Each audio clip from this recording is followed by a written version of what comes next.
kamo, ak si klikol na toto video, tak to je náhoda, YouTube ti ho hodil pretože to momentálne potrebuješ. A v dnešnom videu budem hovoriť o tom, jak si veriť, jak si ja verím a jak verím v to, že som ten vyvolený a že to je každý z nás, pretože každý z nás má príbeh. A aj ty a ja sme mali v živote neskutočne veľa prekážok, neskutočne veľa. A sme tu a momentálne máme prekážky, s ktorými bojujeme a v budúcnosti budeme mať prekážky a musíme si len vybrať, ktoré prekážky chceme, pretože život bude ťažký tak či tak. A ja verím, že ty chceš uspieť, má sny, za ktorými chceš ísť, nemusí to byť len o peniazoch, ale má sny, za ktorými chceš ísť. Nevzdávaj sa ich, keď je to ťažké. Keď nemáš jak zaplatiť nájom, vyrieš to. Keď nemáš čo jesť, vyrieš to.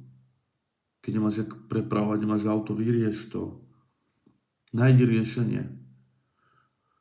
Nemáš klientov, vyrieš to. Nejde ti biznis, vyrieš to. Si chorý, vyrieš to. Všetko je tvoja vina, takže musíš to napraviť sám. A sústreď sa na to. Sústreď sa na to, čo vieš kontrolovať, čo vieš ovládať. Pretože len na tom záleží.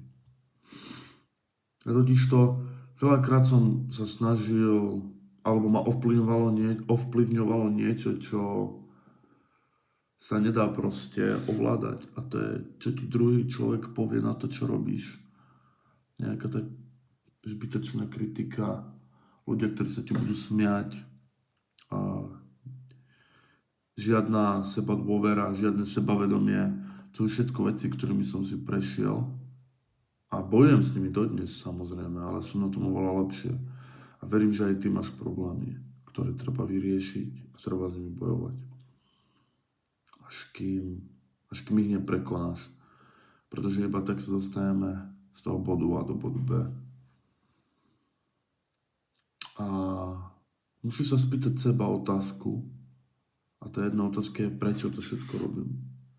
Prečo chodím do práce. Prečo chcem mať finančnú slobodu. Prečo chcem mať rodinu napríklad. Prečo ja sa chcem ísť prejsť. Všetko má svoj význam a dôvod. Takže sa vždycky pýtaj, prečo. Prečo, ako, kedy, kto. Vždycky sa pýtaj. A tak spoznáš seba aj celý svet okolo teba. A verím, že každá prekážka, ktorá príde, je prekonateľná. Každá jedna. Neexistuje problém, na ktorý by nebolo riešenie. Neexistuje zlá situácia, z ktorej sa nedá vyťažiť to dobré.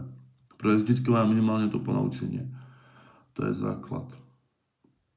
Takže kamo, makaj na sebe, ver si, povedz si, že na to máš. Poriadne sa vyspí, ak tu kúkaš večer, ak nie, tak vstaň zo stoličky, z postela, choď makať, choď zarábať tie peniaze, aby si splnil, čo chceš. Že ty to dokážeš, je to za rohom. Ty určuješ, jak dlho ti to bude trvať a jak uspeješ. Ty, nikto iný. Takže šéfe, makaj.